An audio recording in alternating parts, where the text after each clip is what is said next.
Nakoy iingon. Unsa lagi mangiingon pag sige ka nagduwa ko? Spoil ba ako nimo sa una. Unya karon nga nagkaanak na tadi ko nimo palitan ng say gusto na ho. Screen. Yes. Yay. Picture ay. Langhag. Han.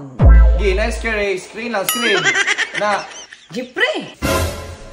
Ano man nagduwa ko dire. Ikaw ha, sige ra kag duwa, wala kay time na ho. Ano man? Oy. Nakoy iingon. Unsa lagi mangiingon pag sige ka nagduwa ko? Kuan ba?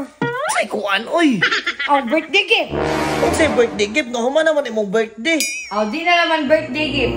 Christmas gift na lang ako ah. Nga na unso pa gani Pasko, mangayo na kag Christmas gift. Sige na, gudnahan. Mura po kung di nimo pinangga. Uy, spoil ba ako nimo sa una. Unya karon nga nagkaanak na tadi ko nimo palitan ng say gusto na ho. Na oy, ibong na ko sa balay. Sige na, gudnahan. Kada Christmas ra bitaw. Sige. Ay, Sige, magbuwas ako sa imong gift. Mukha pud oy. sa kay diyang gift na ho ba? Hindi ko di maglingkod. Magkawat.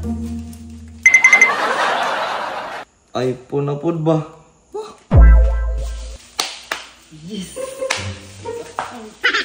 Oh, Ano ba yung gift? tiyong sa. Taran. Open your eyes.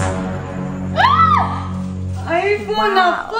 Oh, iPhone ako kay gabawon ko mo imong ganahan. Sana all. Wala, sure run ba? Pero wala man lagi ni naka-sealed. So sa naka-sealed oy tanawa, ablihi. Yes, na po kay iPhone 16 Pro Max. Duwa na kabuk ang iPhone nga. Kanang kuan new release. Ang say tawag din na. Eh? Oh no! Unsa man ni? O di ba naka-sealed? Naka-sealed. Pangugas man ni.